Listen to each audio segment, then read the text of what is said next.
wabarakatuh. Hai semuanya, kembali lagi dengan saya Dian Juli Lestari di my YouTube channel. Sebelumnya perkenalkan dulu, nama saya Dian Juli Lestari, mahasiswa Universitas Riau, Prodi Pendidikan Guru Sekolah Dasar angkatan 2021 kelas 1B. Nah, video kali ini Dian buat untuk memenuhi tugas mata kuliah Dian, konsep dasar IPA Biologi. Materi yang Dian bawakan yaitu organ tumbuhan bayam atau Amaranthus. Nah, dosen pengampunya yang terhormat Bapak Mahmud Alpusari, SPD, MPD. Nah, tanpa berlama-lama, langsung saja kita masuk ke pembahasannya. Yuk, let's go! Nah, sebelum Dian masuk ke pembahasan organ tumbuhan bayam, Dian akan menjelaskan dulu nih organ tumbuhan secara umum. Nah, organ tumbuhan secara umum mencakup akar, batang, daun, bunga, dan buah beserta biji. Selain itu, terdapat pula organ-organ aksesori seperti trikoma. Trikoma ini rambut daun atau rambut batang ya teman-teman. Duri dan sulur atau organ-organ penyimpan cadangan makanan atau survival seperti umbi, rimpang, dan stolon. Setiap organ pada tumbuhan mempunyai fungsi tertentu yang khusus, yang saling berhubungan dan saling mendukung satu sama lainnya. Yang pertama adalah akar. Akar ialah bagian tanaman yang terdapat di dalam tanah. Pada tumbuhan tingkat tinggi, yakni dikotil dan monokotil, akarnya sudah merupakan akar sejati. Sedangkan untuk tumbuhan tingkat rendah seperti lumut, akar mempunyai struktur yang amat kuat. Hal ini terbukti dengan kemampuannya untuk menerobos beberapa lapisan tanah yang keras. Nah, teman-teman tahu nggak sih fungsi utama dari akar?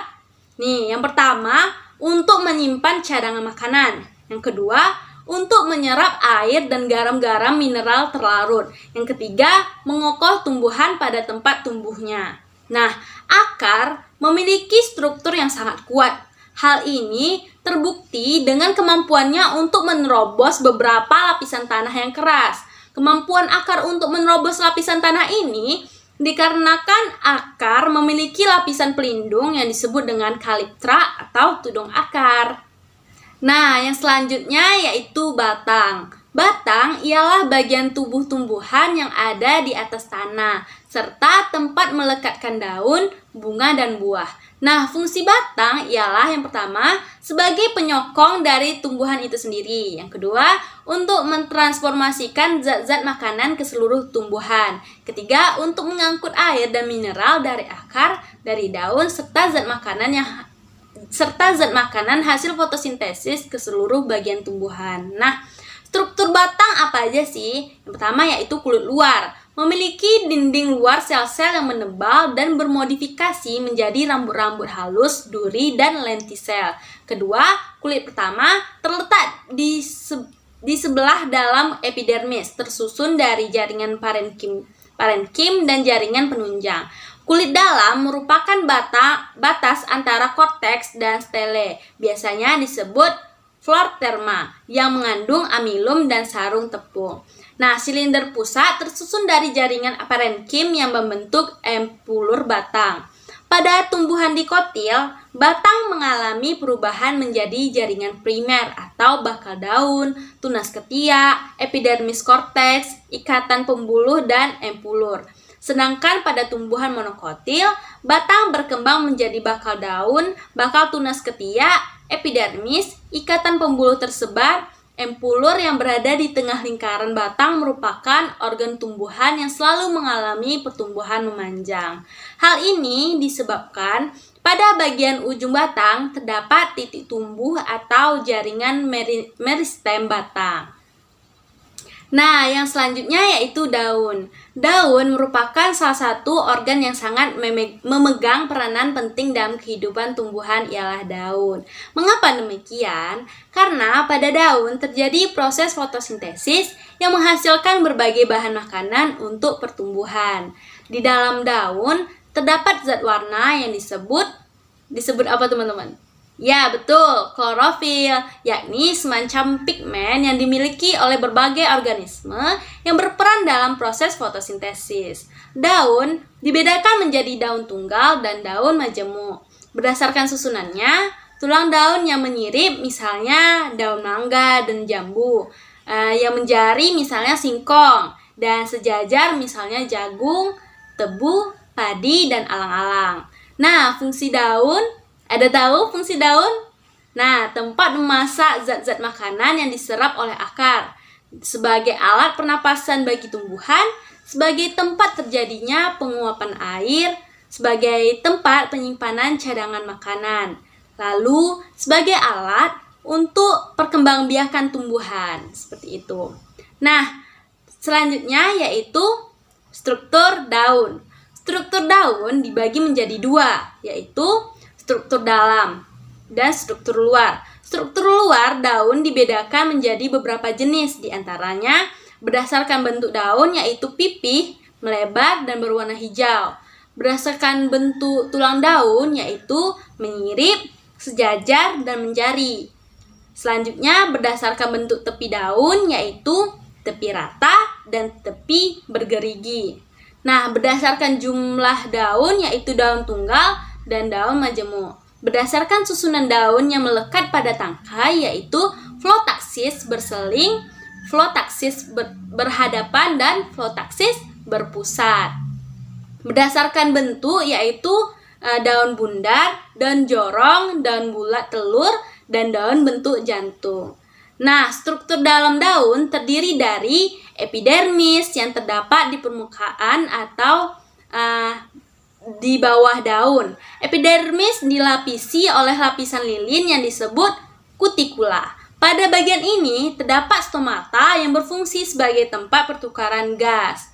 Nah, selanjutnya palisade atau jaringan tiang. Tersusun rapat seperti tiang, terdapat kloroplas yang mengandung klorofil. Selanjutnya spons atau jaringan bunga karang. Pada bagian terdapat berkas pengangkut yang berfungsi untuk mengangkut sari-sari makanan hasil fotosintesis. Seperti itu, teman-teman. Nah, yang selanjutnya adalah bunga. Pada tumbuhan bunga, tumbuhan bunga ini hanya muncul pada fase-fase tertentu, yaitu pada fase di mana tumbuhan akan memulai perkembangbiakan atau fase reproduksi. Buah merupakan organ tumbuhan yang terbentuk setelah bunga mengalami proses penyerbukan. Dengan demikian, organ bunga dan buah disebut pula sebagai organ tambahan. Bunga sebenarnya merupakan hasil dari modifikasi batang, sedangkan buah berasal dari bakal buah yang terdapat pada bunga dan telah mengalami pembuahan. Morfologi bunga pada tumbuhan tingkat tinggi terdiri atas mahkota bunga, kelopak bunga, putik, dan benang sari. Nah, tangkai bunga ialah bagian tumbuhan yang berfungsi untuk menghubungkan dengan batang, sedangkan kelopak bunga merupakan bagian bunga yang paling luar. Mahkota bunga merupakan bagian bunga yang terletak di sebelah dalam kelopak benang sari, merupakan alat kelamin jantan yang terdiri dari tangkai sari dan kepala sari. Putik merupakan alat kelamin betina. Nah, teman-teman tahu tidak fungsi bunga? Nah, bunga menyediakan platform untuk sistem reproduksi, menyediakan mekanisme untuk menarik penyerbu untuk memfasilitasi penyerbukan, menyediakan platform untuk ovula dibuahi untuk berkembang dan didistribusikan sebagai buah dan biji. Nah, setelah bunga ada buah dan biji. Buah merupakan organ tumbuhan yang terbentuk setelah bunga mengalami proses penyerbukan. Daging buah bagi tanaman berguna untuk melindungi biji. Bagi makhluk lain, daging buah merupakan bagian yang biasanya dimakan, sedangkan biji tidak terbungkus daging buah, seperti biji kedelai, kacang tanah, padi. Ada juga buah berbiji tunggal seperti mangga, kelengkeng, dan rambutan. Buah yang berbiji banyak atau majemuk seperti pepaya, sirsa, dan jambu biji. Nah, fungsi buah dan biji itu apa sih, Dian? Fungsi buah sebagai pelindung bagi biji dan juga sebagai tempat cadangan makanan. Nah, sedangkan biji berfungsi sebagai alat perkembangbiakan generatif atau kawin. Seperti itu. Nah, itulah tadi penjelasan organ tumbuhan secara umum. Selanjutnya kita masuk ke pembahasan inti kita, yaitu organ tumbuhan bayam. Nah, organ tumbuhan bayam atau Amaranthus. Bayam yang terkenal dengan nama ilmiah Amaranthus sp. Sudah banyak dipromosikan sebagai sayuran yang banyak mengandung gizi bagi penduduk di negara yang sedang berkembang. Karena tanaman bayam yang memiliki kandungan gizi yang tinggi, maka sayuran bayam ini sering disebut sebagai raja sayuran atau King of Vegetables. Tanaman bayam yang kini sudah dikenal di seluruh penjuru dunia. Menurut penelusuran dari sejarah bayam, ternyata tanaman bayam ini berasal dari daerah Amerika tropika, teman-teman. Dalam perkembangan selanjutnya, di kawasan Amerika Latin, tanaman bayam dipromosikan sebagai bahan pangan sumber protein, terutama bagi negara-negara berkembang. Masuknya tanaman bayam ke Indonesia bersama dengan lalu lintas perdagangan luar negeri yang memasarkan barang dagangannya ke Indonesia pada tahun 1900. Bayam merupakan tumbuhan yang biasa ditanam untuk dikonsumsi daunnya sebagai sayuran hijau. Sayuran ini dikenal dengan nama ilmiah Amaranthus sp. Saat ini ada dua jenis bayam yang kita kenal, yaitu bayam liar dan bayam budidaya. Bayam liar terdiri dari dua jenis, yaitu bayam tanah dan bayam berduri. Sedangkan bayam budidaya terdiri dari bayam cabut dan bayam sekul. Bayam budidaya inilah yang sering kita konsumsi. Nah, di Indonesia hanya dikenal dua jenis bayam budidaya, yaitu bayam cabut atau Amaranthus tricolor L dan bayam kakap atau bayam hijau Amaranthus hybridus. Bayam kakap atau bayam hijau disebut juga sebagai bayam tahun, bayam turus atau bayam batok, dan ditanam sebagai bayam peti. Seperti itu, teman-teman. Nah, klasifikasi bayam hijau atau Amaranthus hybridus L. Kingdomnya Plantae, divisinya Magnoliophyta, kelasnya Magnoliopsida, ordonya Caryophyllales, famili Amaranthaceae, genus Amaranthus, spesies Amaranthus hybridus L. Nah, jadi Dian, organ tumbuhan bayam hijau atau Amaranthus hybridus L ini apa sih, Dian? Yang pertama adalah akar atau radix. Amaranthus hybridus L, akar pada tanaman bayam ini termasuk akar tunggang serta memiliki serabut di bagian atasnya. Pada umumnya, akar dari berbagai jenis tanaman bayam memiliki kesamaan yang seperti memiliki sistem perakaran yang tunggang di bagian bawah dan akar serabut terdapat pada bagian atasnya. Yang kedua, batang atau kaulis. Amaranthus hybridus L berbatang bulat, tegak, termasuk berbatang basah, batang berwarna hijau atau kemerahan, bercabang banyak. Batang pada bayam berdiri tegak di atas tanah, dan di dalam batang bayam terdapat serat. Dalam beragam jenis tertentu, tumbuhan dari bayam memiliki duri. Selanjutnya yaitu daun atau folium. Untuk daun, tanaman bayam memiliki daun tunggal berwarna hijau, hijau muda dan tua, serta memiliki bentuk bulat memanjang dan oval. Daun bayam tipis, menyirip, dan lebar.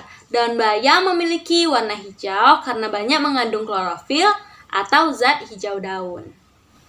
Nah, yang selanjutnya yaitu bunga atau floss. Bayam memiliki definisi bunga yang berkelamin tunggal, tersusun majemuk tipe tunggal yang rapat warna hijau. Bunganya memiliki 5 mahkota dengan panjang 1,5 sampai 2,5 mm. Bunga jantan mempunyai bentuk bulir dan tersusun tegak, sedangkan bunga betina berbentuk bulat yang terdapat pada ketiak batang. Akan tetapi, penyerbukan bunga ini biasanya dibantu juga dengan binatang sekitar dan angin. Alat reproduksi yang dimiliki oleh tanaman bayam umumnya dilakukan secara generatif atau biji. Dari setiap tandan bunga dapat dihasilkan ratusan hingga ribuan biji bayam. Selanjutnya yaitu buah atau fruktus. Buah mengandung biji yang sangat kecil, berbentuk bulat panjang dan berwarna hitam mengkilat. Berbentuk lonjong berwarna hijau dengan panjang 1,5 mm.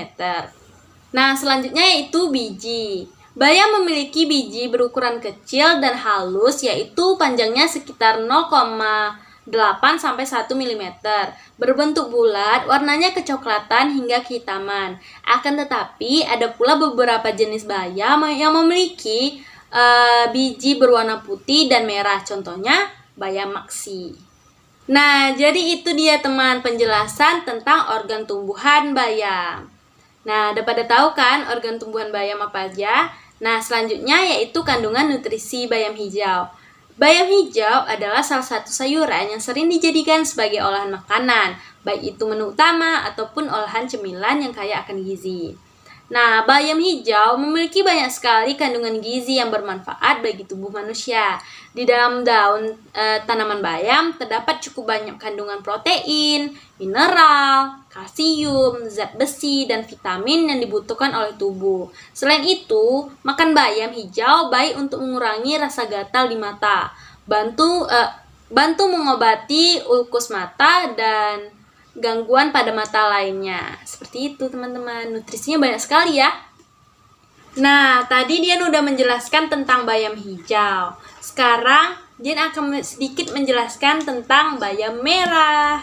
Nah, bayam merah ini nama latinnya Amaranthus tricolor L. Bayam merah memiliki ciri-ciri berdaun tunggal, ujungnya runcing, lunak, dan lebar. Batangnya lunak dan berwarna putih kemerah-merahan. Ukurannya kecil mungil dan dari ketiak daun dan ujung batang pada rangkaian tandan. Buahnya tidak berdaging tetapi bijinya banyak, sangat kecil, bulat, dan mudah pecah. Tanaman ini memiliki akar tunggang dan berakar samping. Akar sampingnya kuat dan agak dalam. Nah, kira-kira kandungan gizi yang terdapat dalam bayam merah apa aja sih teman-teman? Nah, bayam memiliki rasa yang hambar ketika dimakan. Namun, sayur bayam memiliki kandungan gizi yang tinggi. Dengan mengonsumsi sayur bayam, maka nutrisi dalam tubuh kita akan memberikan banyak perlindungan. Nah, di dalam bayam terdapat protein, karbohidrat, serat, kalsium, fosfor, zat besi, natrium, kalium, vitamin C. Nah, bayam merah juga memiliki pigmen antosianin. Antosianin adalah pigmen merah keunguan yang menandai warna merah pada bayam merah, dan antosianin berperan sebagai antioksidan. Nah, kalau kita makan bayam merah, manfaatnya apa aja sih Dian? Nah, bayam merah ini manfaatnya sangat banyak teman-teman.